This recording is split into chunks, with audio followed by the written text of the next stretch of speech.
call this meeting to order of the Brawley City Council and successor agency to the Brawley Community Redevelopment Agency, June the 7th at 6 p.m.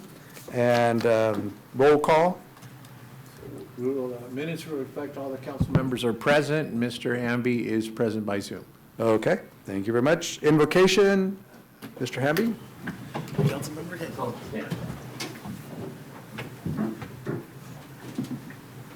All right, let's pray. Gracious Heavenly Father, we are grateful to you again this evening for this opportunity to gather together to direct our city. We ask that you would keep us safe in these proceedings, that you would watch over all of our residents, all of our staff and employees. Help us this evening to make the right decisions and help us to continue on this path of progress and prosperity for the future of the city of Brawley. We thank you for your blessings. We thank you for all of the good things that have happened over the last couple of years in the midst of the chaos and the loss of COVID. We ask that you would just watch over our city in the days and years to come. In Jesus' name, Amen. And Pledge of Allegiance. Please face the flag, place your hand over your heart. Ready, begin. I pledge allegiance to the flag of the United States of America and to the republic for which it stands, one nation, under God, indivisible, with liberty and justice for all. Thank you very much. That echo, he threw me. Yeah, the echo throws you off a little bit. Throwing off his timing too. Okay, I'll entertain a motion to approve the agenda. So moved. Second. I have a motion, I have a second. All those in favor? Aye. Okay. Okay, item number 2, we'll move to that. Public appearances and comments not to exceed 4 minutes. This is the time for the public to address the council on any item not appearing on the agenda that is within the subject matter jurisdiction of the city council. The mayor will recognize you when you come to the microphone. Please state your name for the record. You are not allowed to make personal attacks on individuals or make comments which are slanderous or which may invade an individual's personal privacy. Please direct your questions and comments to the city council. Is there any member of the public that would like to come forward? Okay, anything not on the agenda? Mr. Gonzalez, right there. Joel Gonzalez, 1120 Tano. My concern is our law enforcement. I'm kind of worried. Friday we had an inspection at our shop, and I got nicked for having 2 dogs on my property, which they don't fall under our insurance policy. Can't have dogs. Since I've added those dogs 4 months ago, I have not been broken into. Are they aggressive? Yes. I have to get rid of those dogs, and I know what's going to happen is we're going to start getting broken into again. I know the PD is doing everything they can. I praise everything that they do. I'm pro law enforcement. Chief knows that. You guys all know that. But we're not short. We're short-staffed. The PD is not where it needs to be, and I'm worried about it. We have businesses getting hit. D&H got 2 or 3 vehicles stolen over the last 2 or 3 weeks. They're literally breaking gates, taking cars. How, I don't even know. And it's not just us. A&R Construction had trucks taken out of their yard. And I think it was 2 or 3 trucks the same night. Over the weekend, John Hannon got service trucks stolen out of his yard. I mean, it's just constant. And with 2 officers patrolling our city at night, I just don't think it's enough. I remember back, maybe 6-7 years ago, we would have 3 or 4 officers on patrol, and they all had their own beat. They all had their own section of our city. And we don't have that. We don't have a unit, and you send a unit to county jail, which doesn't happen a whole lot either, but you send a unit to county jail, that unit's gone for 2 or 3 hours until that inmate's booked. And I'm just really worried about what's going to happen to our shops. It's not secure. We do what we can to secure it, but I have low-income apartments up behind my fence. Well, they just jump the fence. Just jump the fence, and it's just like talking. Now with the dogs, again, fast 4 months, no one messes with my puppies. But I think things are going to change as soon as I have to get rid of these dogs. His insurance said no. Just flat out told us your policy will be canceled. I'm looking for other options, different insurance companies. I don't want to get rid of my dogs. I lose my policy. Obviously we need insurance, right? So I just want to make sure, council thinks about what we can do to help. I know we're looking for grants. I know we're trying, but grants are only good for a year or 2. That's a Band-Aid. how can we find money? How can we help as the public find the city some money? How can we help look for other options to help our city? Because I love our town, and you guys all know it. I've been, I do everything I can for this city. But I just feel, and it's not your guys' fault, obviously, I'm not saying you guys aren't doing enough. It's what can we do? How can we find more grant writing? Maybe we need to hire a grant in-house person to find us money, I don't know. I don't have any suggestions on how, but we need to maybe put I missed the deal on Saturday. I wish I could have been there. I didn't find out till the day before. I already had plans to be out of town, but I hope we can do those community deals still. We can still do those workshops and plan them, ahead of time. I'm pretty active on Facebook, but I didn't get to see it until the day before, so that was it. Thank you, guys. Thank you. Thank you. Anyone else from the public that needs to come up? No? Okay.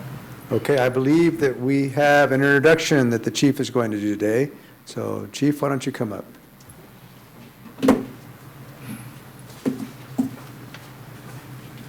Yes, I do. Yes, I do. Good evening again, councilmen, members of the council, mayor, city staff, city manager. Today is a special day because we are introducing a new staff member. Sergeant Tang, can you step over, please? And I'm very excited to introduce Sergeant Tang because he is an individual, he's an officer that he's well respected in the law enforcement community. He's been around for a while, and and I'm going to give you a little bit of who he is, but this really doesn't do a whole lot of justice to who he really is. Sergeant Tang, he grew up in the LA area, came to Imperial County in 2008. He's been here since. He's been employed by the El Centro Police Department since then. So he's been a law enforcement officer for 13 years. 7 of those years been a sergeant. So we're getting an experienced individual, somebody that's been around. He's been 10 years on the SWAT team, 5 years as a SWAT commander. He's been explorer advisor, canine supervisor, animal control supervisor, pretty much a traffic safety coordinator for the city of El Centro. And he's been the coordinator for the automated license plate reader for the whole county. And on top of that, and I believe Tyler's really going to like this, he has a bachelor's degree in business administration from Cal Poly Pomona. So finally we have finally we have a cop that can count, So I knew he was going to be excited about that. And he actually worked in the finance industry for 5 years before becoming a police officer. So this is great. I mean, and again, this doesn't do him any justice. I know Sergeant Tang for quite a few years. I had the opportunity to work with him in the past. I mean, he's a awesome person, a great employee, and now he looks a lot better with Brawley PE patches. I don't know what you guys think. Sure, absolutely. Yeah. So, Sergeant Tang, if you want to share a few words for the... Thank you, Chief, for those kind words. Council, Mayor, I'm excited to be here. It's very exciting time for myself and my family to join the Brawley Police Department. It's a Brawley Police, not just a department, it's a family. And it's been in about 3 weeks now, and I've enjoyed every minute of it. And I look forward to many, many more years to serving the community of Brawley. Thank you. Fantastic. Again, this just adds to our efforts on recruiting, and I think thank God we've been doing a good job at it. And with that comes something that I wanted to talk to you very briefly. I know we're short on time. Everybody got one of these. This is our new model, our new mission, our new vision, our new values for the police department. I'm not going to get into them, but I believe that these really leads us into a new face of the police department. So today I wanted to show you the new face of our police units. I would like to direct you to the screen. The one on the bottom, of course, that's our current Brawley Police Unit. The one on the top, that is the future of our Brawley Police Units. And I believe that this new image does depict or show exactly who we are. You can't really see it there, but the model is right there, which is our new model is serving with passion, because I believe that's the way we got to serve our public. We got to mean it. We got to give it all our best, and it's on the top left. You can kind of like see it there, and that's the way our unit's going to look. And And really, this new design, if you think about it, is cost effective. City manager likes to hear the word cost effective, so I'm going to repeat it. Cost effective. I mean, it looks awesome. It looks 21st century. And we kind of got rid of the white door, which now we have a black unit. We put decals on it, a lot less cost involved. When we sell it, resale value goes up. So every decision we're making it that way because we are dealing with public funds. So we got to make sure that on top of looking good, it's also saving the public money. So when we sell these units, resale value will be higher because, again, we don't have that white door. And I think it really looks nice. Looks sharp. Looks better than El Centro's. Yeah. Just joking. That looks better than that. So, Chief, there's comments online now? There's Yeah, comments there's comments online. no, again, the traditional law enforcement unit was your black and white, and we're going away. That was, we're seeing this as 21st century policing, and that's where we're going. I think it should demonstrate that that's who we are, that's who we believe we are, and that's the culture or the new culture of our department. So I hope that you like our move here. It's awesome. You know, Chief, the mayor and I, South Central City Mayor, we go back and forth and talk a lot of trash. So today I'm going to be rubbing it in his face, like right after the meeting. So, yeah. Hey, just don't drive in El Centro and then, Yeah, I'm sure I'll- one of their units will be behind I'm not you. worried. The only concern I have, Chief, is when Ramon goes speeding down the street, he's not able to see this one as well as the one with the white door. And, I'm a good driver, man. I'm a good driver. okay. Hey, congratulations to. Yeah, I was let's gonna say talk to him. something. That's what Yeah, we say. Sergeant. Maybe Go share some ahead. comments? Yeah, Go ahead. I'll just kick off and just absolutely huge welcome. I heard this was maybe a little bit of a rumor, but I wasn't going to believe it until I saw you here in council chamber, so now I believe it. But welcome aboard, Sarge, and again, just hearing a little bit about your career and background. I think some of that already preceded you, and we're absolutely delighted and fortunate to have you on board here. To really kind of see the next generation, if you will, of law enforcement professionals as they come on board. I know our chief is huge on mentorship and getting the right leadership in place.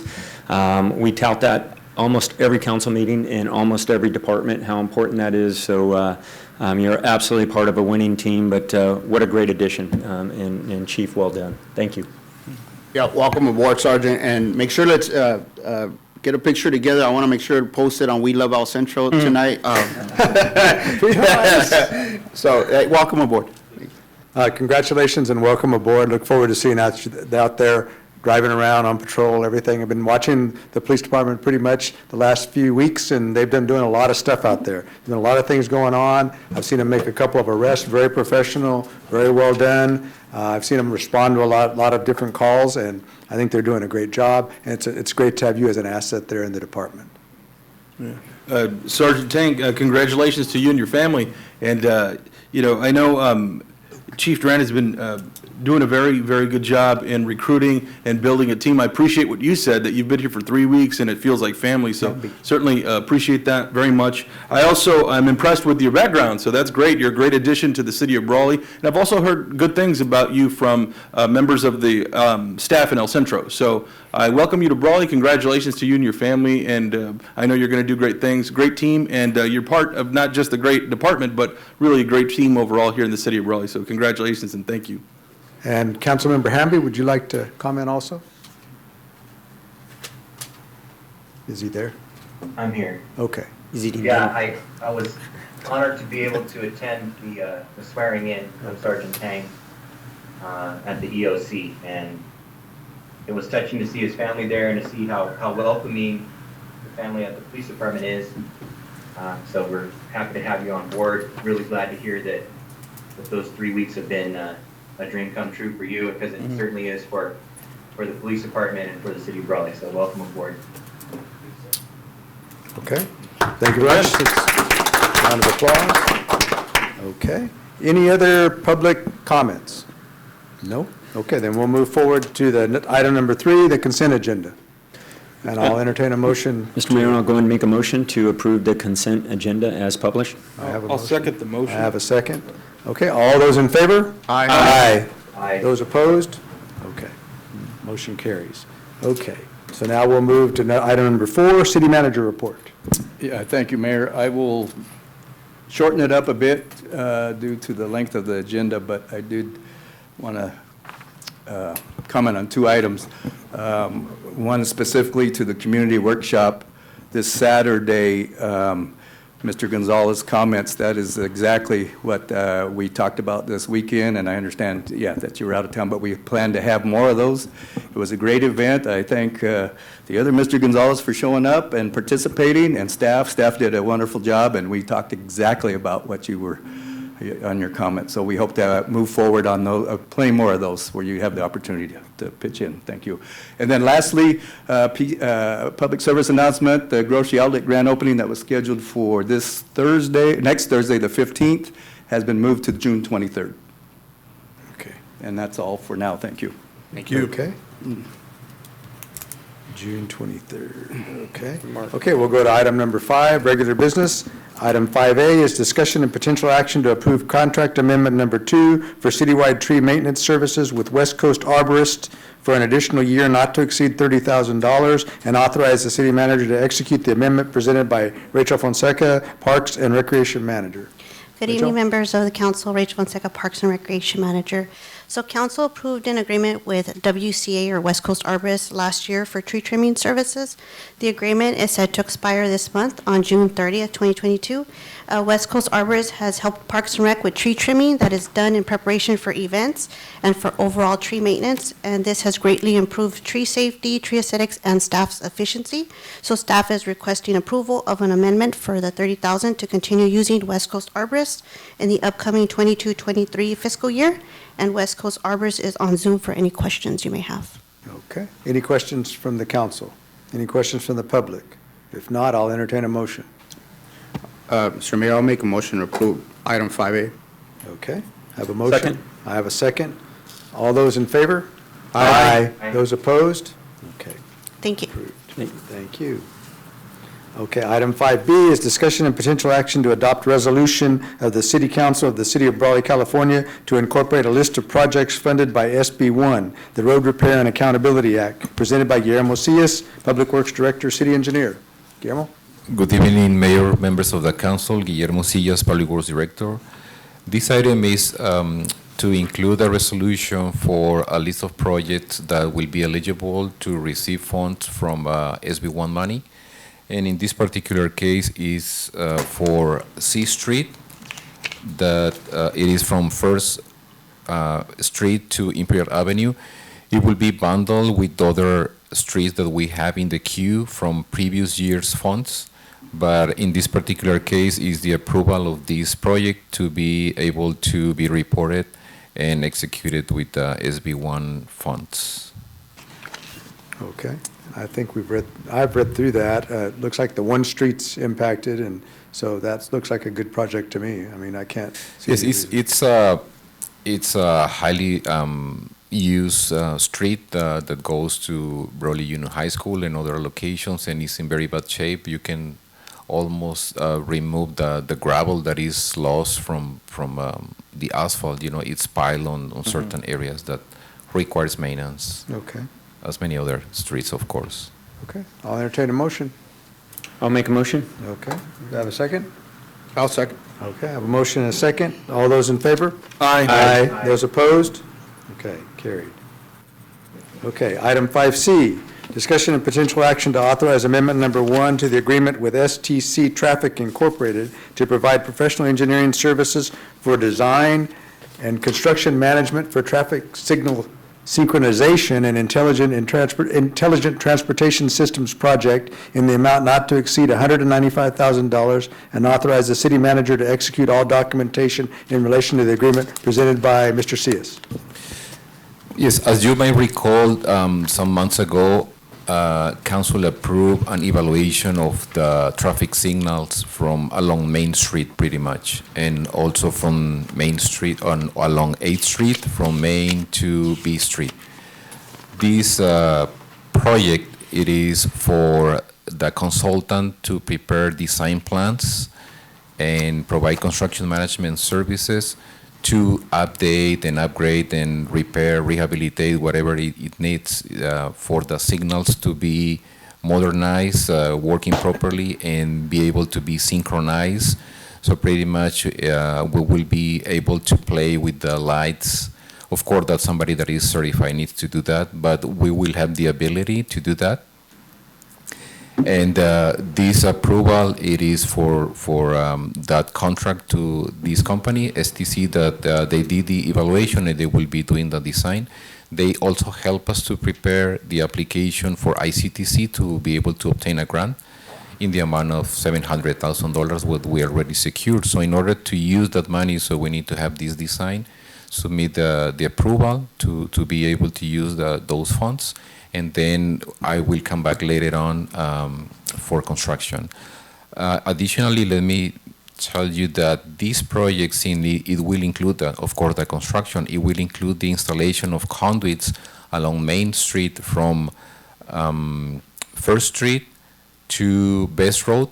So since it will require installation of conduits in optic fiber, so we will be able also to provide connectivity to all the city offices and potentially for cameras, for surveillance cameras and internet services, maybe telephone services. So it will be, very good project that will provide additional features to just the signals. So very, very important. We're very excited. Let me also comment that, as you probably noticed some weeks ago, another company that was, let's say, provided connection from this designer, so they will be able to come here and do the troubleshoot of the signals. Of course, that some of them have bigger problems, so they will come back this Friday to try to provide like a further evaluation to see if it's feasible to provide those repairs in the meantime that we have the main project, that is this one that you have before you. In particular, we are aware, staff is aware that Main and Third right here is just psycho, but we're, as he said, we're getting help to come fix that. Is psycho the technical term? That is an engineering from Cal Poly Pomona. Yeah, from Cal Poly Pomona. Just a brief update on 8th and Main, that signal's now working, so, correct? Remember the one that was just on blinking? It is now Right, it is now operational, It is right? working. Third and Main also had some problems. It's working. Of course, that have some issues, but that's the reason for the contractor to come back and, try to do something, because some of the problems are requires the replacement of major components that might be, not very cost effective. But we will evaluate that, and since this project might take a little longer, so maybe it's worth it, to do this investment in the meantime that we do the main project. Okay. I'll entertain a motion. I'll make a motion to Authorized approve. amendment. I'm sorry, Mr. Mayor. I'll make a motion to approve. Second. I have a motion and a second. All those in favor? Aye. Okay. Those opposed? Okay, motion carries. Okay, item 5D, discussion and potential action to authorize consulting services contract with the Holt Group to provide professional engineering services for design and construction management for Main Street water pipeline and paving improvements, project number 2022-05, in the amount not to exceed $519,100, and authorize the city manager to execute all documentation in relation to this agreement presented by Mr. Cias. Yes, as you may recall, in 2016, the city engaged the whole group to do plans and specifications for the replacement of the water line from First Street to 8th Street with relinquishment money. However, the cost was so high that the funds were not enough. And the city was continuously looking for different sources to try to finance this water line and also do the street rehabilitation without any luck until 2019, where Public Works was able to secure $2.6 million for the rehabilitation of the street, where the city will contribute with close to $700,000 as a local match, for a total of $3.3 million project for the rehabilitation, plus approximately $2.5 million that will cost the water line replacement. So we have a project, let's say, from First Street to 8th Street, close to $6 million, including the water line replacement and the street rehabilitation. Additionally, with the ARPA money that was provided to the city, so we will extend that project all the way to Eastern Avenue. So we are talking about a project for more than $12 million that will start next summer, 2023 summer. 2023, yeah.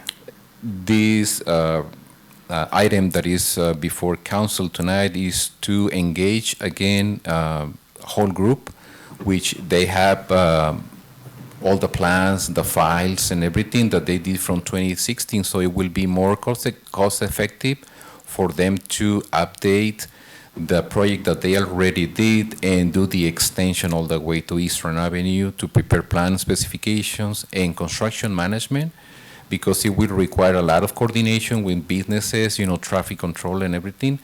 So we believe that is the best alternative to engage Mr. Jack Hall and to prepare these plans and specifications for later on do construction.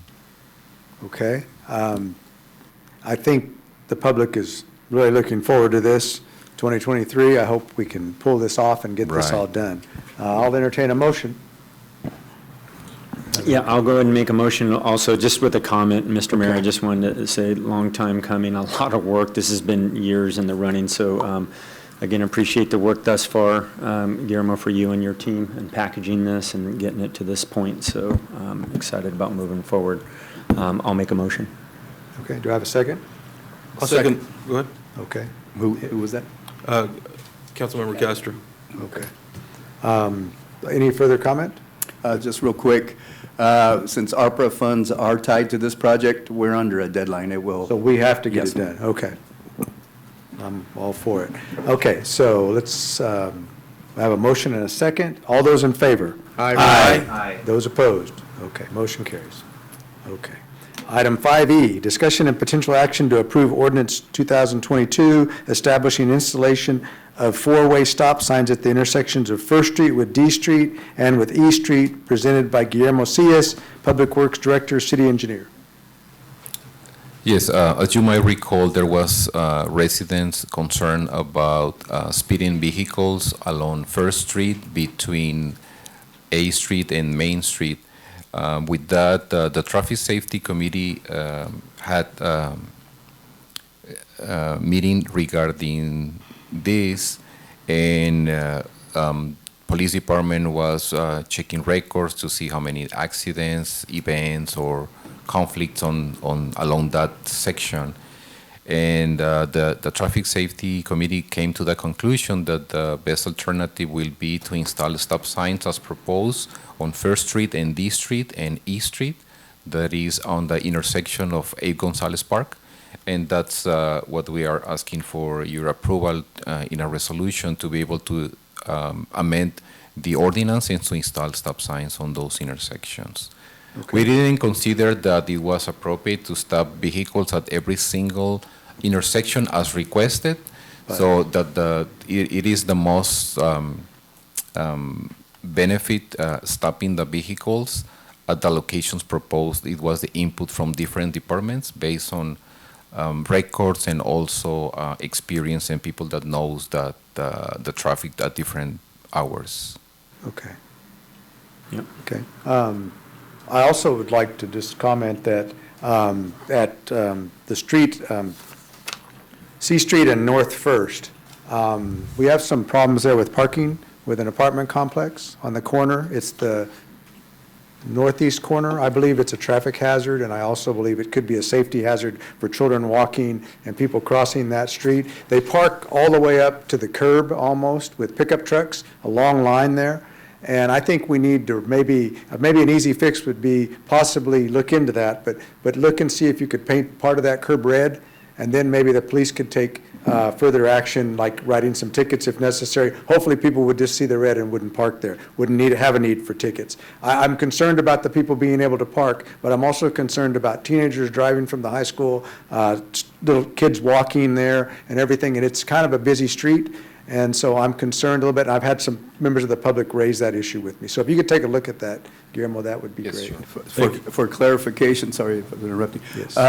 You're talking about red curbs on the corner. Just on the corner, around the corner. Now, eventually, we may do something with making that handicapped accessible, and that may solve more of the problem. But for right now, just a simple, I think, red paint on simply the corner and maybe a few feet in from the corner, and I think it might solve some of the problem, and you'd be able to see around it. Now you have to pull out into the street to really see around, and there's potential for you being hit from this direction, and you're having to pull way out to look around, and I think that's a problem, safety-wise. Yeah, something like that. Got you all twisted I've- up. I've- And I wouldn't have done this. We're doing like a roller coaster right now. Yeah, but I wouldn't have asked for it, except that I've went by there several different times now, and I've seen the problem. And it's just, it's not commercial vehicles, but it's a lot of trucks, pickup trucks, et cetera, and it does pose a vision hazard, I think. Okay? All right. Guillermo, real quick, I'm sorry, a little bit off, same topic, a little off, different area. There was an intersection discussed a while ago, and you could refresh my memory on that, on Malin and Second Street. Had we discussed a four-way stop sign in that section, intersection, or was that, am I mistaken? I believe that we haven't talked about that. If possible, would you please take a look at that? Mainland and Second? Just because of all the new development that's going on in that area, and the schools and the kids walking home, that's become a hazard area. And with that, I'll entertain a motion on the approval of the ordinance. I'll make a motion. Second? Okay? All those in favor? Aye. Those opposed? Okay. Motion carries. Okay. Thank you. Thank you. Guillermo. Item 5F, discussion and potential action to approve requests submitted by Dollar General Store 23460 to authorize off-sale beer of wine in accordance with a Type 20 ABC license presented by Jimmy Duran, Chief of Police. Chief? Once again, good evening, members of the council and city staff. Yes, we received a application for a Type 20 ABC license, and this is for beer and wine sales, And we did a review of calls for service in the proposed location, which is 1275 Main Street. In our search and our findings didn't reveal any issues or items of concern that would discourage our support or indicate a reason not to approve the request. And this is for Dollar General Store number 23460. And if you had an opportunity to look at all the paperwork they submitted, they did a really good job submitting their requests and really disclosing the way they're going to display the beer and the wine, and it really only covers like 1% of their display. So it looks like they have a really good plan. So. Okay. Thank you very much, Chief. I'll entertain a motion. Yep, and again, same thing, comment, appreciate in the information that was a little bit more thorough than we're used to, including their statement of operations. So now I know what kind of eggs, cereal, coffee, and sodas that'll be available Where to find in them, a right? Dollar General. But I'll make a motion to approve the sale of alcohol license. I have a with second. ABC. I'll second the motion. Okay, I have a motion and a second. Any other discussion? All those in... Quick question. Oh. Chief, Yes, do you know Family Dollar across the street, do they have a Type 20 license as well?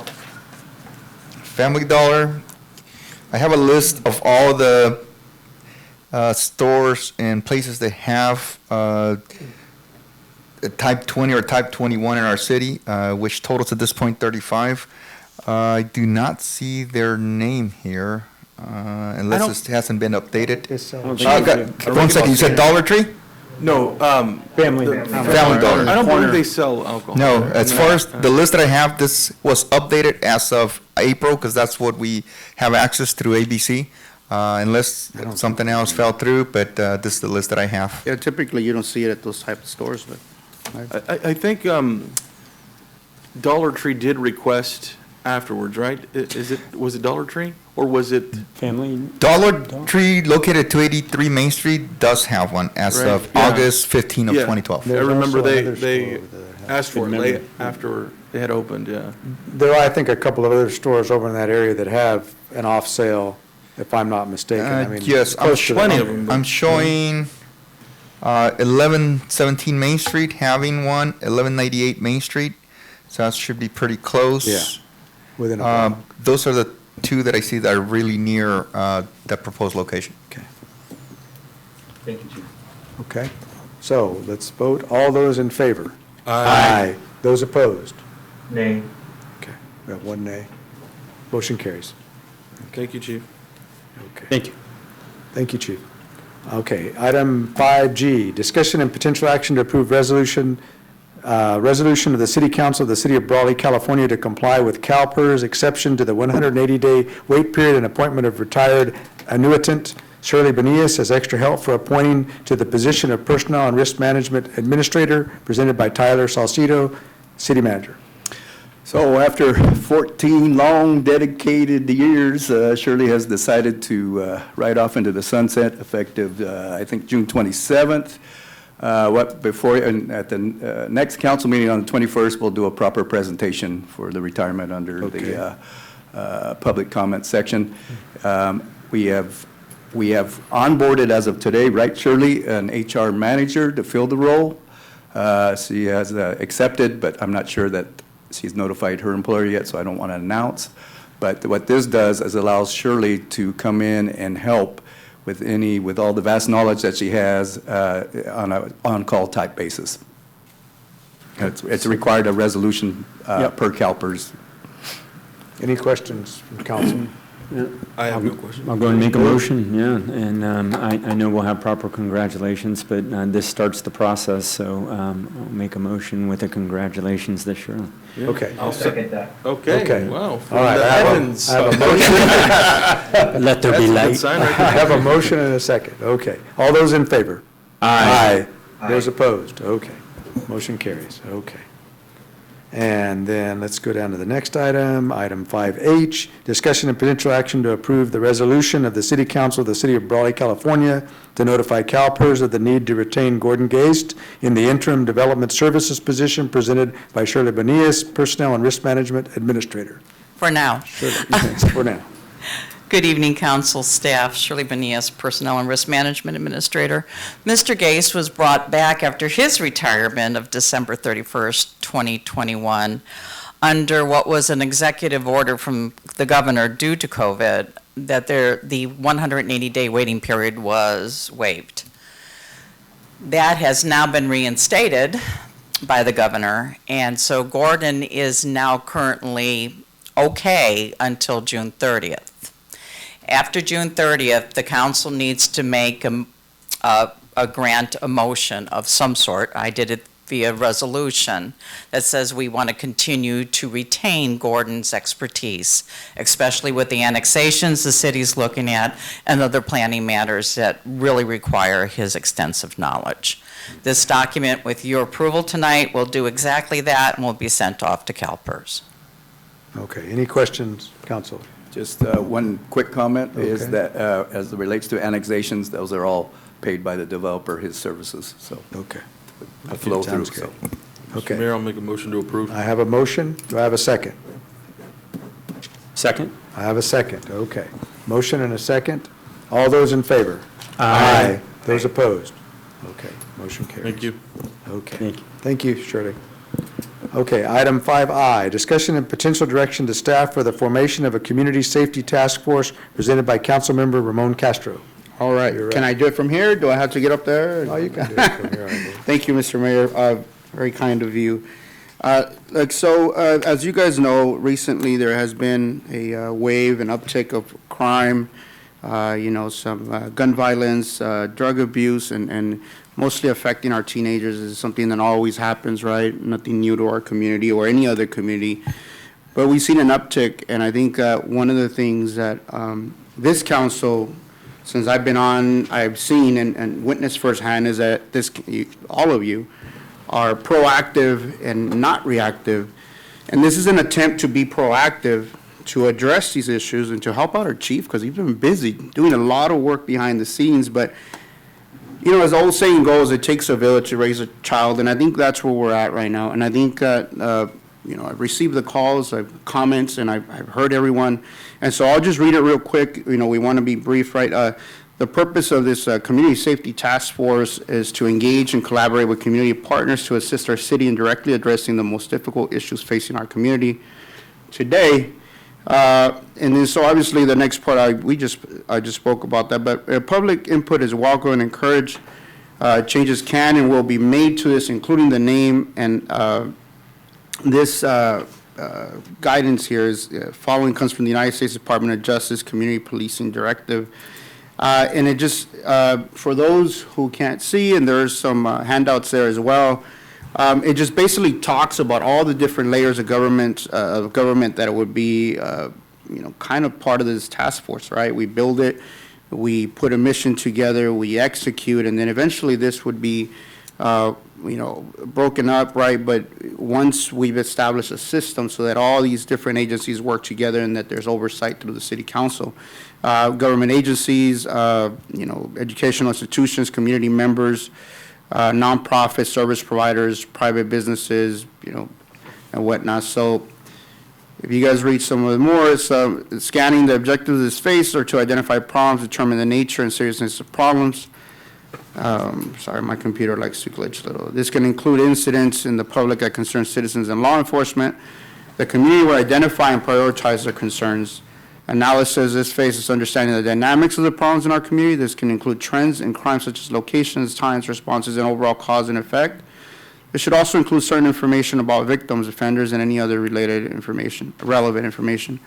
And the response, this is a development and implementation phase. The problems have been identified and researched at this point. The goal is to implement responses and strategies to reduce or eliminate the issues in the community. By doing this, the community will improve and benefit both as a whole and individually. The assessment phase determines if the strategies implemented were successful, if the problems issues decline, and if the response was responsible for a decline. This is a review of the entire process. I'd like to point out that I did have some help putting this together. Mr. Daniel Nunez, who's sitting in the audience, was a big part of this. And, he is a history teacher at the high school and is witnessing a lot of what's going on down at that level and the issues with our youth. So that's all I have, Mr. Mayor. We want to be brief, obviously, and so I don't, I'll leave the rest up to you and obviously to comments from the public. Okay. Any comments from the council? No? Yes? No? Okay. Hey, Mr. Mayor, I do have Yes. a question. I don't know, this is maybe Councilmember something that Hammond. can be addressed later. Maybe this would be for the chief of police, but one of the items mentioned was that, crime in general is up. And I guess it would just be nice to know, as part of this task force or leading up to it, statistically, how that is significant, what types of crime and what percentages that crime is up in the city of Brawley compared to previous years or decades. I think that'd be nice to know. Go ahead, Chief. Yes, we're actually working at that report, and on top of that, I'm actually getting a comparison with the other cities, because I know that's been a question, how are we faring compared to the other cities? We actually started that project today, so I'm hoping that we can accomplish it soon and present it to the whole council, and maybe the public too, because I think the public needs to know where we sit. And in addition, kind of like what Mr. Castro is talking about, is something that we have incorporated in our grant requests. As you know, we're writing grants for additional officers and additional SRO, school resource officers. And one of our grants called what we are calling a directed patrol committee, which is very similar to what you just described. In other words, we're going to allow the public to give us input, give us ideas, give us direction where we need to go, but also give us ideas of how to fund some of these initiatives, because a lot of the issues is funding.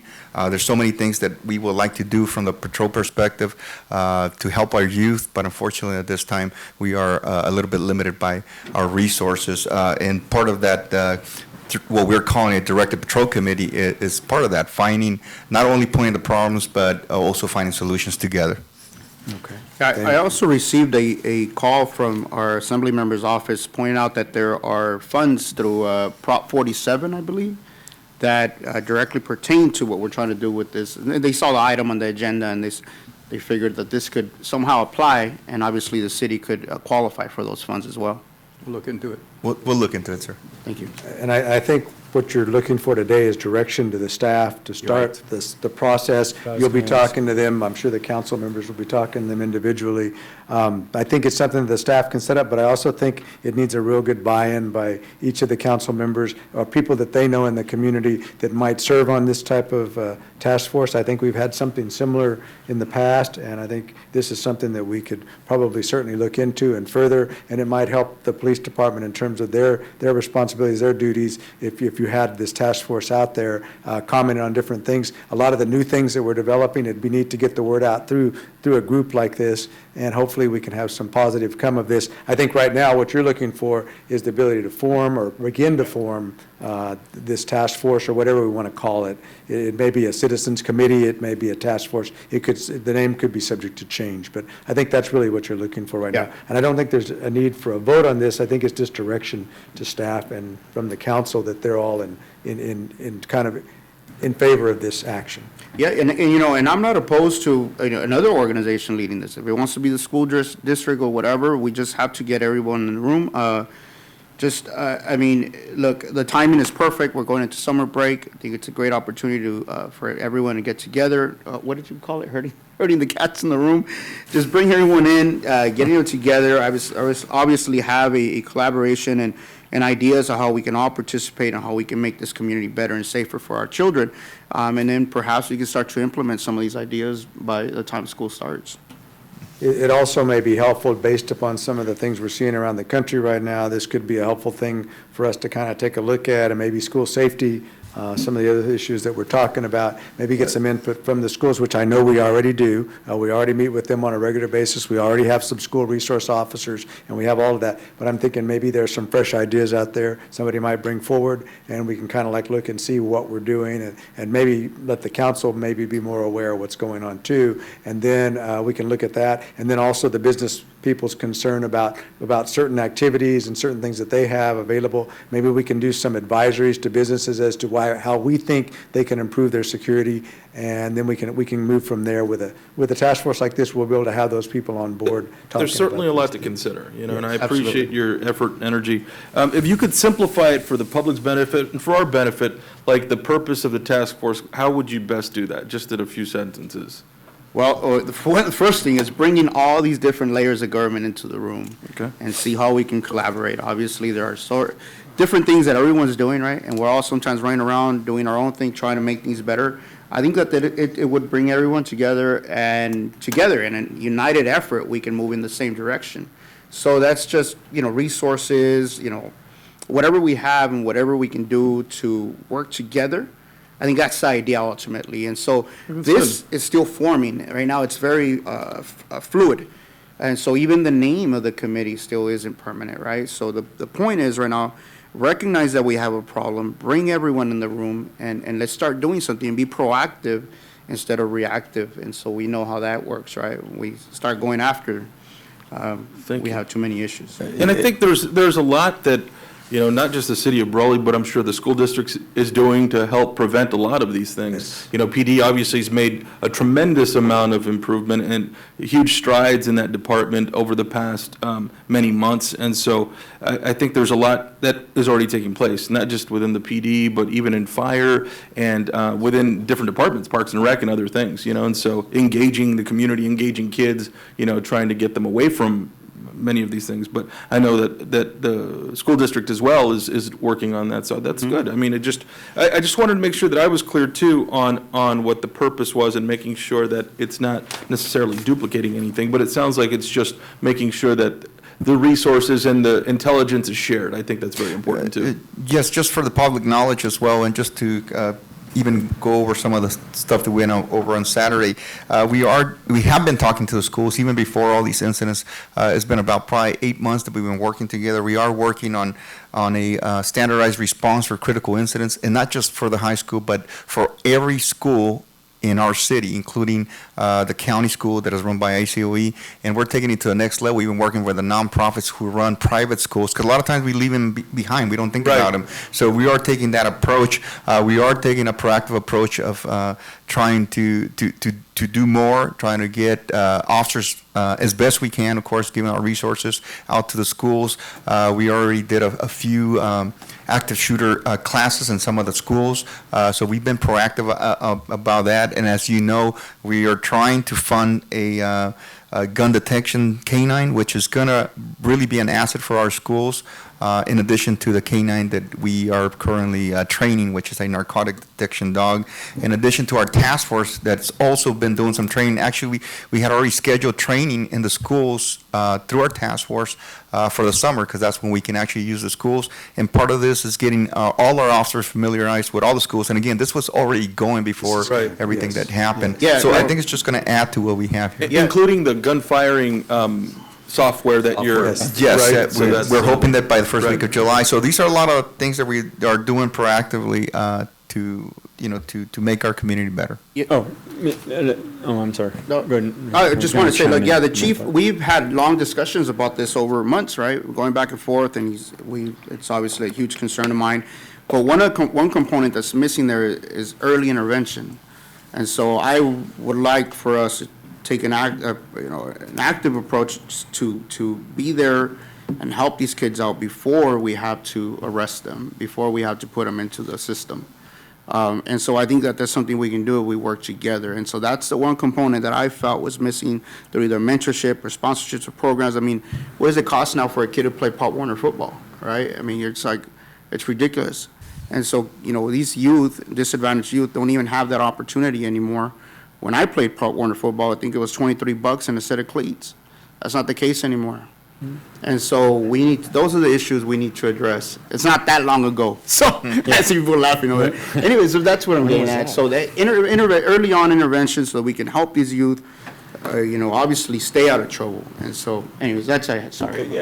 Councilmember Castro, and just looking at, again, this is my first time looking at this and reading it, and obviously I saw the item on as it's listed, and there's not a ton of information. So I'm hoping this is the introduction to begin the conversation. Yes, sir. And what I would certainly recommend, there's a lot to consider. Actually, these are some pretty broad strokes, all hugely important. I don't think anyone doubts that whatsoever. My immediate, when we were kind of chit-chatting even a little bit, before, as the meeting was starting, was to work this definitely as you are in concert with what the chief is already doing, and have it be obviously a sort of a supportive component. The key, like you said, you don't even know the name yet, whether it's a task force committee and all that. My sort of word there was, I was a former member of the Public Safety Committee for the city of Brawley back when we had one. And I think the concept of a task force is good because there's kind of a beginning and an end. Yes. With a very narrow scope of maybe what you want to accomplish is makes more sense. I think we define something, you just said early intervention.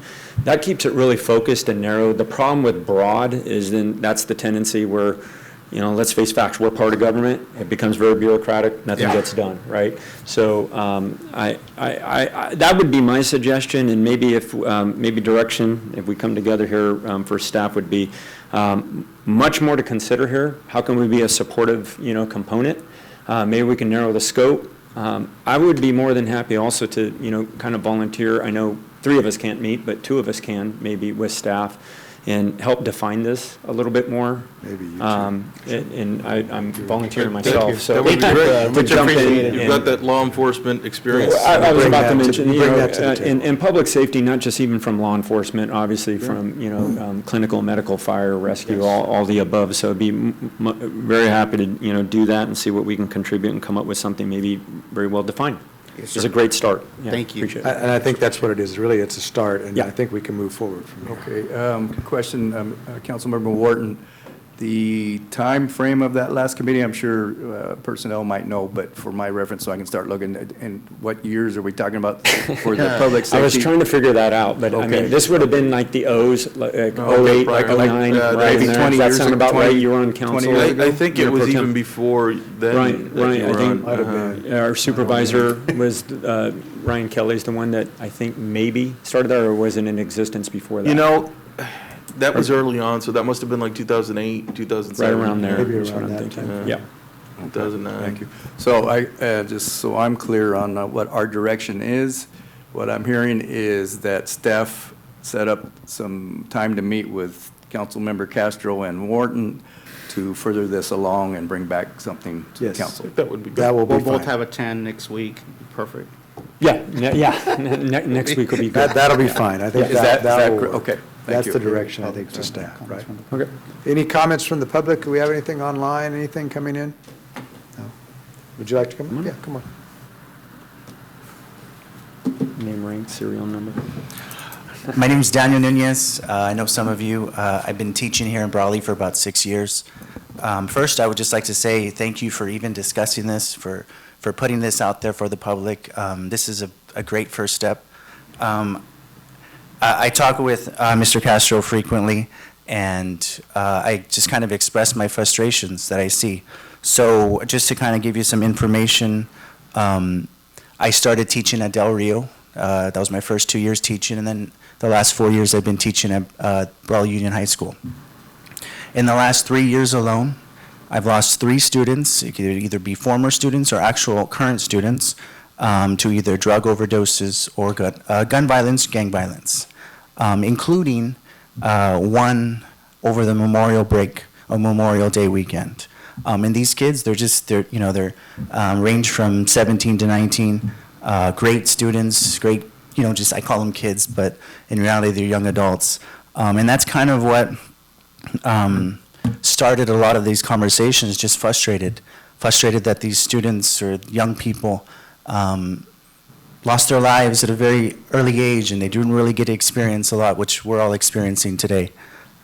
So that's kind of where a lot of this conversation started. It's not just me. There's many people in the public, and a lot of times these people, these students, they don't necessarily die within the city. Sometimes it's Calapat, sometimes it's El Centro, which could possibly be something to consider when you do talk about this. We have some connected communities, especially Calapat. Just want to leave you with one last comment. So right now, there's a family in Brawley who should be planning graduation, festivities, but they're not. They're planning a funeral, and it's terrible. And I think something can be done. I know you guys are doing your best, and I know you're doing a lot. I can hear it. The chief seems like the perfect person for this job. But if we can do more, that would be great. Thank you. Thank you, Mr. Nunez. And I want to let you know, I've experienced the same thing. I coached for many years, so I think all of us that have been involved in the community do feel those losses, and they have their impact for sure. Good afternoon, Isabel Solis, 1135 Appleway, and I'm here because I'm really excited about something like this. I've been a teacher for 20 years. About 2 weeks ago, in one newspaper, I saw 2 of my former 4th grade students, and they were both being charged with murder. And so that's terrible to say that I knew them when they were in 4th grade and how they were raised. And what I see, I'm at the junior high right now, and a lot of my teachers are frustrated. They're worried about protocols, like the ones you're saying, but they're also worried about things that are not addressed. We assume that many things are addressed in the school, but there are so many things that we just kind of turn an eye to. We have a high incidence of vaping in our 7th and 8th graders. We have a high incidence of our grandparents raising the grandchildren. And I think that's where mentoring comes in. And Councilmember Castro is correct. Now it's very difficult for a disadvantaged child to be able to participate in some of these extracurricular activities that are being offered in our community. I remember when my brothers participated, and it was free. All I had to do was sign up and make sure I did the snack bar. And they volunteered me for almost every single one of them. But you know what? I was okay with it because that meant that my brothers were focusing on something positive and their energies were there. And so as president of Los Amigos de la Comunidad, we support this, and I know that we can find a lot more educators in our community and a lot of other community-based organizations and also business owners who would be willing to be part of the solution. Thank you. Thank you. Any other comments from the public? Okay. There's the legend one more time. The legend, the legend. So in regards to, Working them up to that. obviously with the school shooting in Texas, everyone opened their eyes, right? But to kind of defend the chief, this has been going on. We've been working with the police department. Yes, you have. We do have June 22nd, 23rd, 24th. I want to invite you guys also to the high school, and I'll make sure we can figure the community can be involved. We're going to have an active shooting drill, full active, full, I think Border Patrol's going to be involved with it. Yes, we actually have our task force involved. You know, we have federal agents now operating out of Brawley full-time. Yes. So we're doing that. We're getting our sister agencies involved, anybody that could potentially respond. So, and again, this was all planned even before any of this was even So, thought. So we have been engaging proactively. And this is something that we want to work with our elementary district, somehow where we all need to work together because they are on a different level. I was fortunate to go to the 8th grade promotion both days, and, you know, a teacher made a comment, good luck with this group.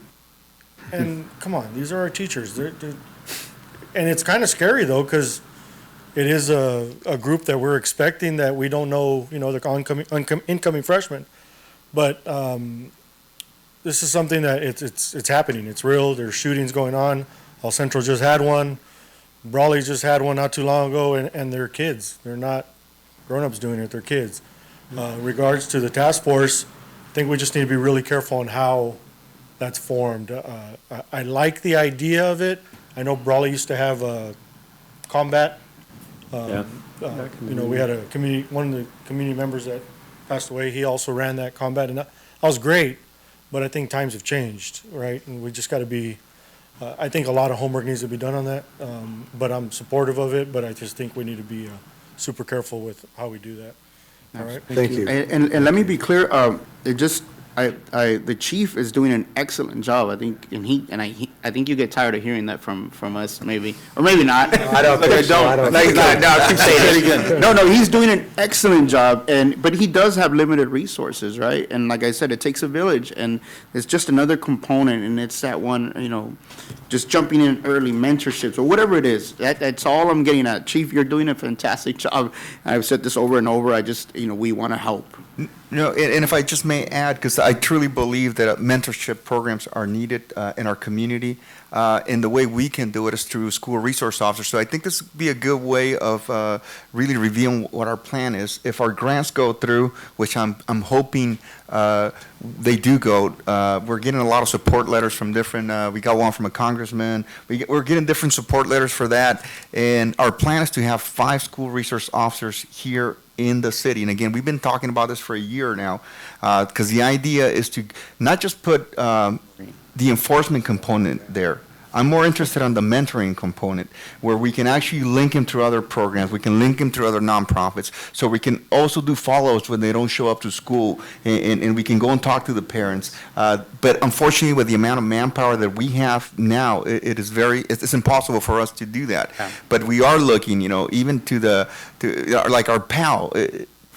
Where's our PAL? I mean, it's been gone for quite a few years. Yes. And it's not because we don't want it, it's because we don't have the resources to be able to continue with that program. And again, our intent is to have this program hopefully set within a year.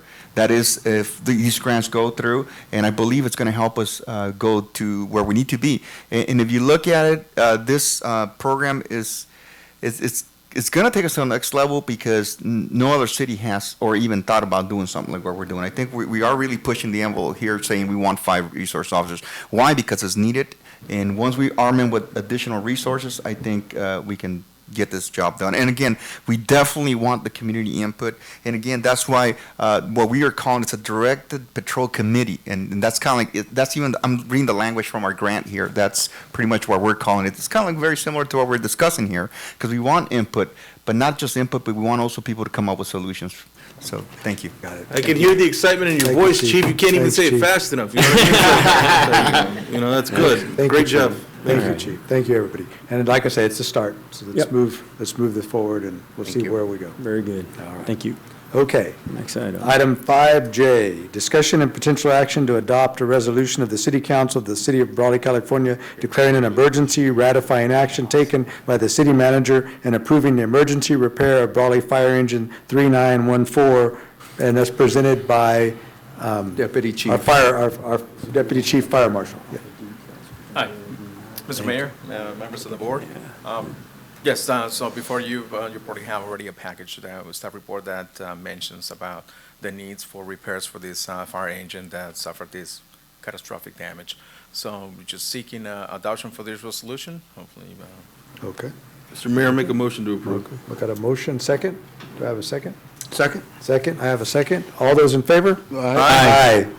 Thank you. Motion carries. Hey, great presentation. So far, that's my favorite. Take notes, Carla. Take notes, Carla. Yes, that was a good one, yeah. Okay, and speaking of Carla. Okay. Item number 6, study session. Review, discuss, and provide additional direction to the 2022-23 preliminary budget. Study session number 3, presented by Carla Romero, Finance Director, City Treasurer.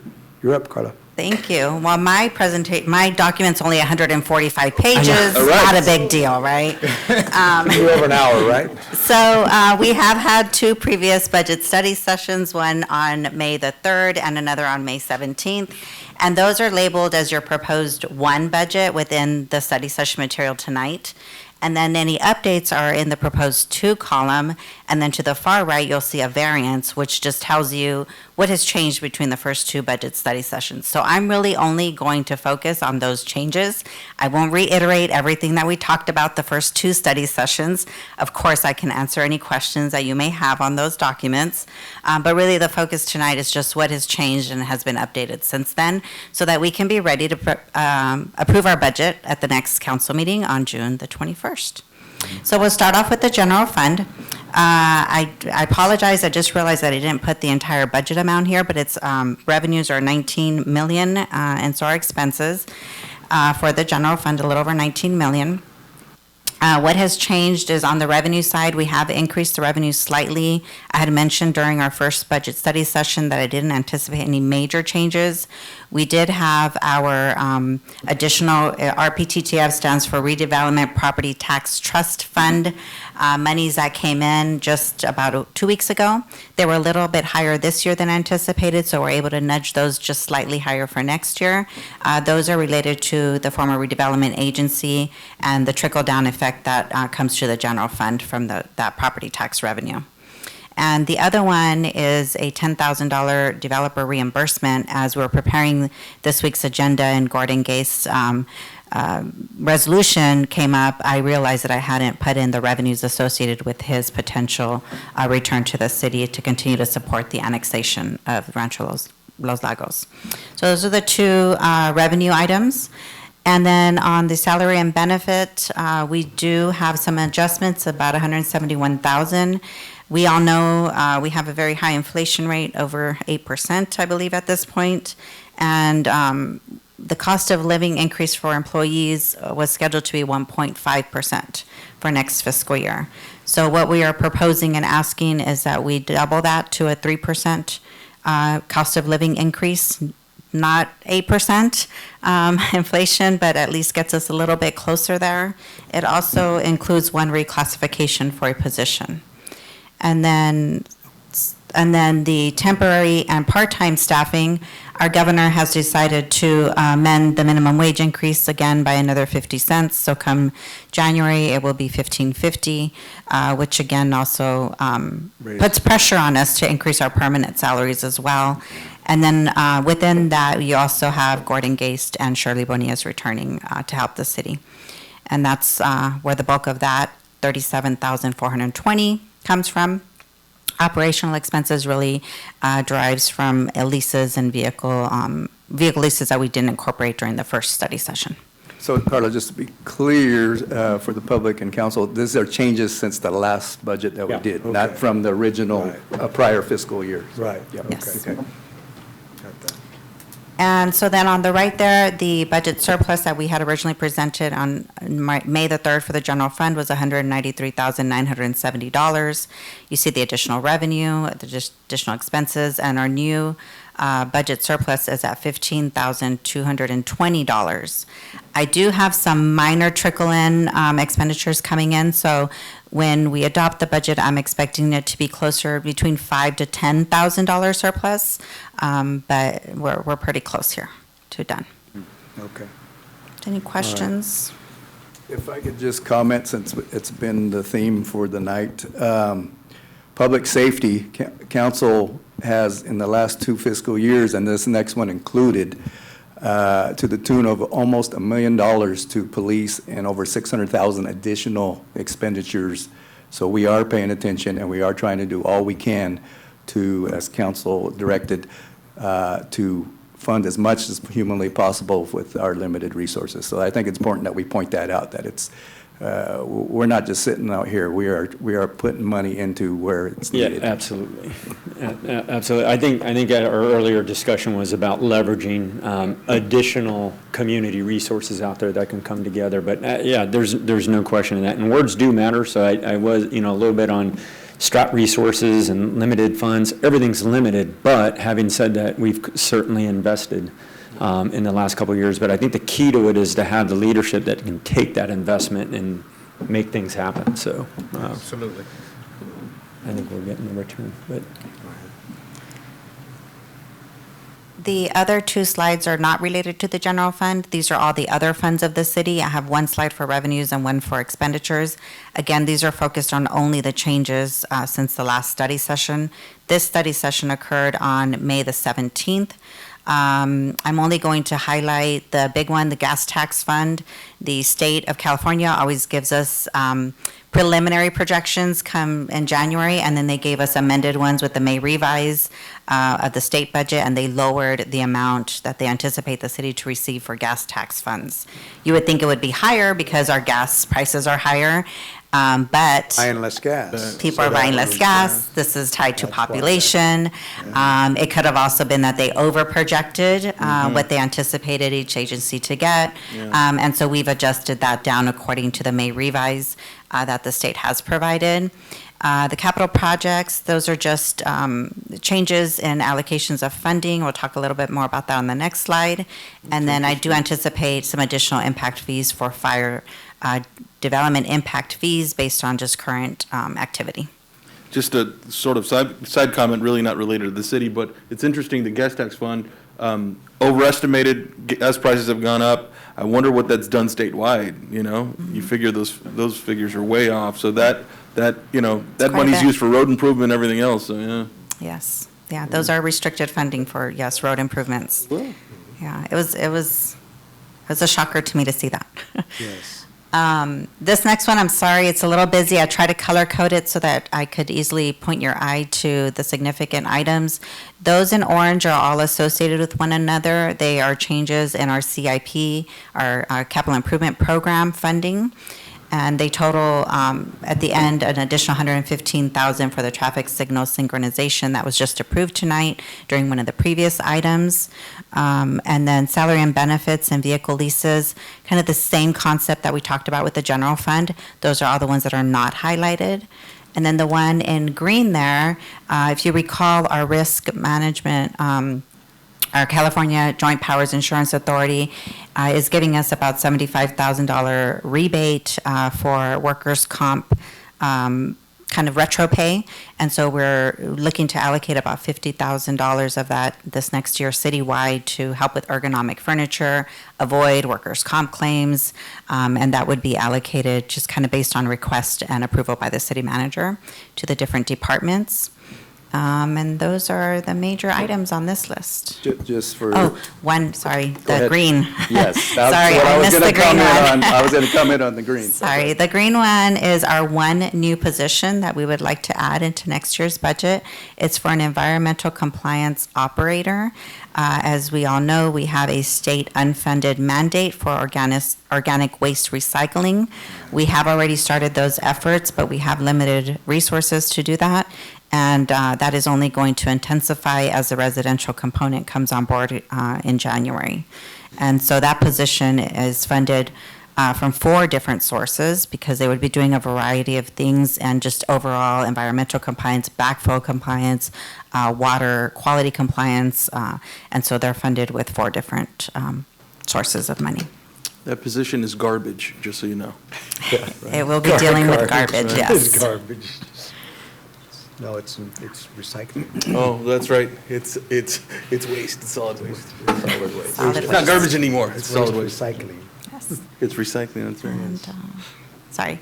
That's it. That's my update. That's what we've incorporated into the budget. And so we're hoping to prepare a budget document that is probably going to be closer to 200 pages for the next council meeting for adoption. But it'll be very similar. It's going to be in a portrait versus a landscape. Have all the notes that it has now. And hopefully everything will be great on the 21st. For the next meeting? For the next meeting. I had a question, Mr. Mayor. Okay, With go respect to that position that I referenced, I was joking when I said it's garbage, just because it is. But the dollar amount that you referenced, that covers what? That covers two positions. So we have one person in-house that is already helping with that. Right. And so it's 25% of 2 positions. Okay. Okay. Thank you. So that, okay. And Carla, just a comment on the whole thing, especially ending on that, back to the topic of unfunded mandate. I think at our last division meeting, there's a pretty significant ask by the League of Cities with our league partners on getting some funding, especially on that particular topic. So I'm under the assumption we're tracking closely and seeing how that goes.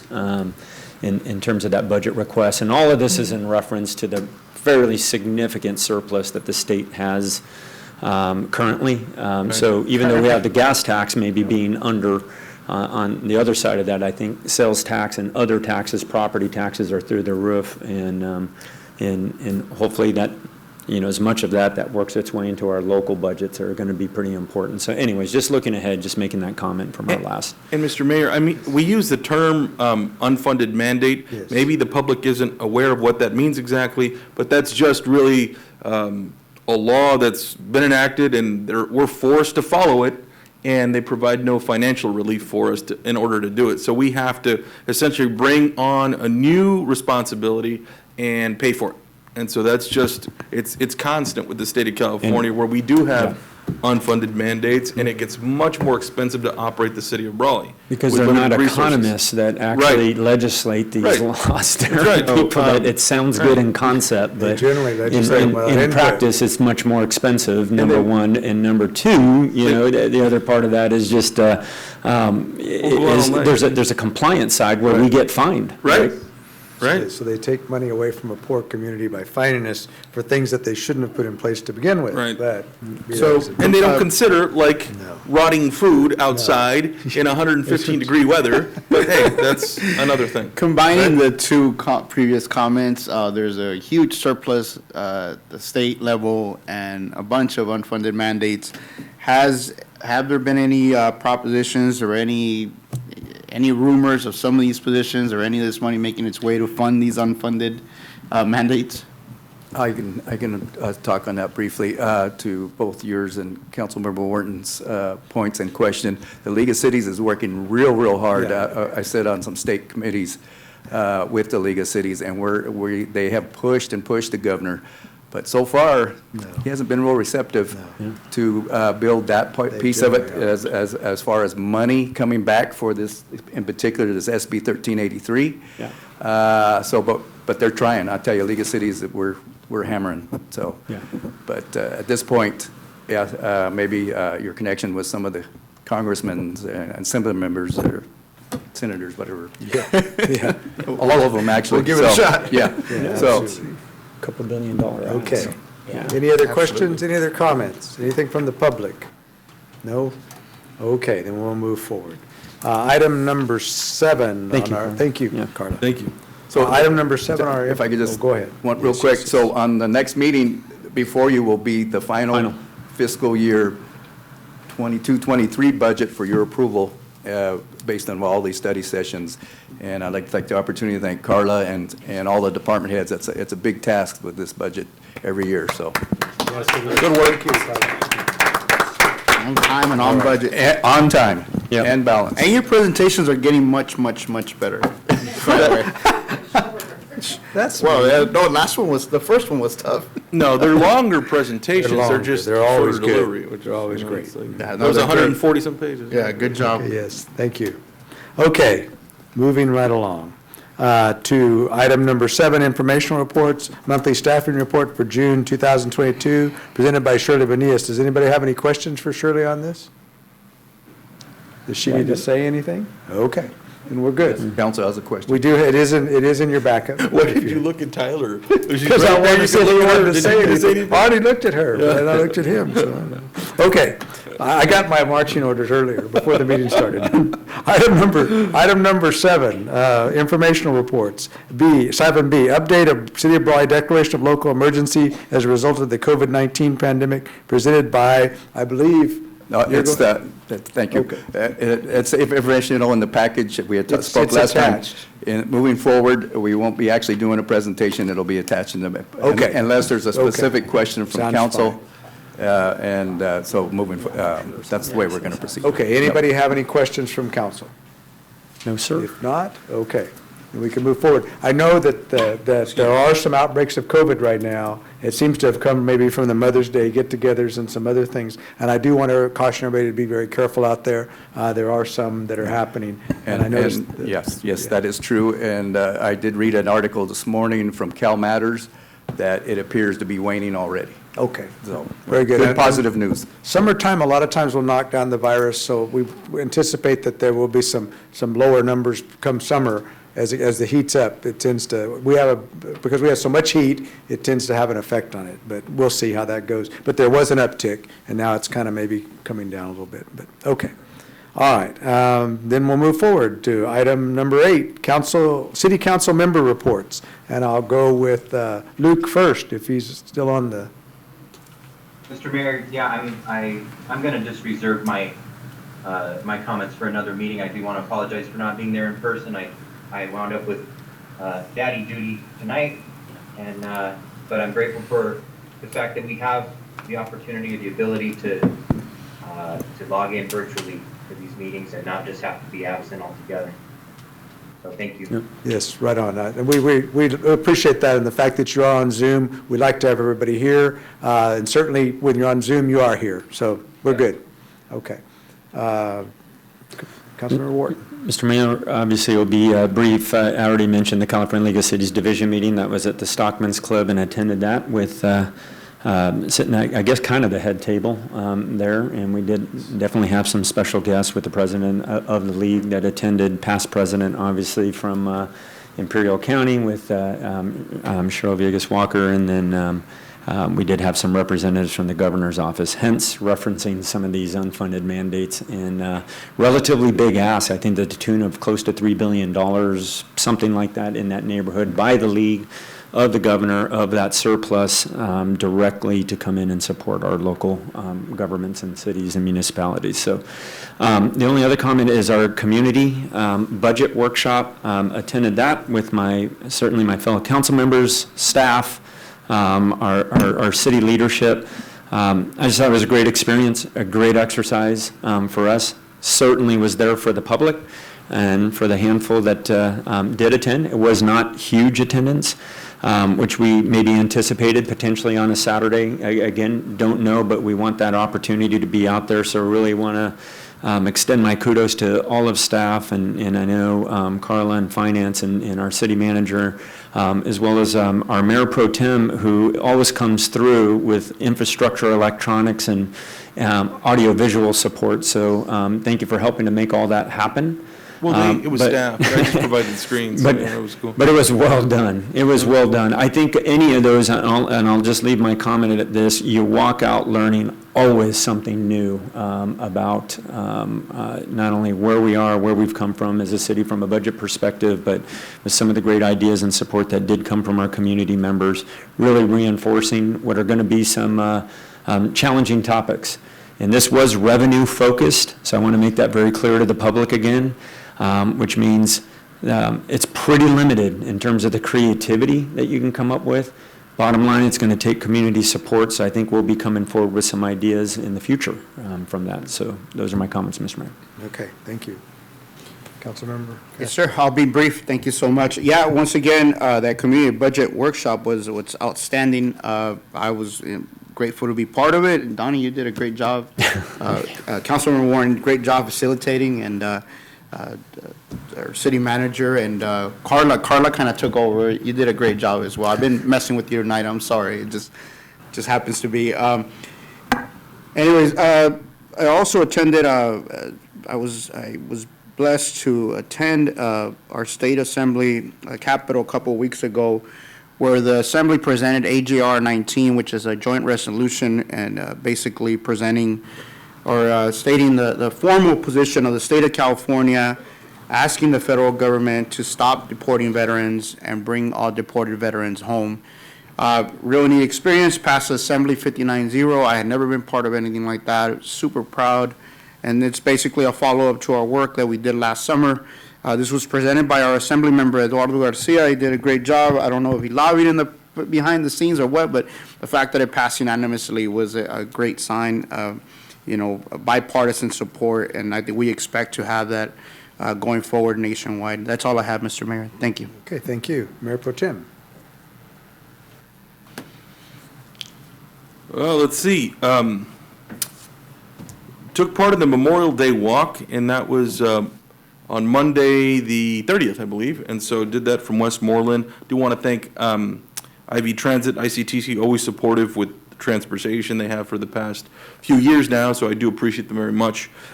Also, of course, the community workshop, thank staff and thank everybody, our facilitator, Councilmember Wharton, our mayor, and everyone else. Thank you all very much for participating, and the members of the public that did attend for your input. That was helpful. I will be attending the Economic Summit that's taking place at IVC, and it's hosted by IVDC, so that should be good information, especially considering that, lithium energy is the talk right now, and so that's important to what we develop here in the city of Brawley, and it's exciting for many reasons. Also will be, in the near future, the Indy Dwell groundbreaking. That's going to be something that's very positive for us here in the city. And just so you know, Indy Dwell manufacture facilities out of storage containers, and so they will have a manufacturing facility here in the city of Brawley. It's about a little over 100,000 square foot facility, and it's one of 4 factories that they have throughout the country. This will be one of them, and they plan on employing about 175 full-time people with benefits, so that's good for us. And the anticipation is that they're open and constructed by January of this next year. So that'll be good for everybody. It's a great opportunity for us, and it's just good to see business develop here in the city. So those are good things. The groundbreaking is taking place, I believe it's on the 17th, early morning at 8 a.m. So that should be good. So anyway, everybody, thank you all very much for all the work that you're doing, and glad that there's members of the public here spreading the word, and thank you all very much. Okay. All right. I have a few things to report on. I was present at the Palomino apartment ribbon cutting. So we have 60 units, half of them for farm workers that reside in Brawley. It's over on C Street. It talks about Palomino Court, but that's their private street that goes into the actual facility. It's actually on C Street, over by quite a few of the other apartments that are over in that area that are both low income and some other ones over there. It's a real nice complex. Very, very good event. Quite a few people there, and they did the ribbon cutting, and they had actually a resident come up and speak, and I thought that was pretty moving. He was a a person with some physical limitations, and they were able to come up and speak about living there, and they really do appreciate the place. It is a nice place for them to live. And so that was a great event. I did the Memorial Day.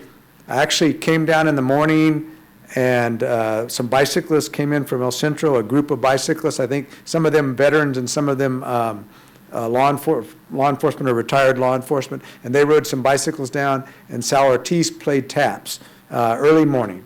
And then I proceeded to drive out towards Westmoreland because I can't walk that 7 miles anymore, or run it either, like Donnie. So what I did was I drove out there and saw what their progress was. I came back to the Elks and met them as they came in there, and I think they had a meal for them, and they welcomed there at the Elks, and that was a great thing. And had quite a few of the veterans in the walk, and including our own city councilman, and quite a few other people.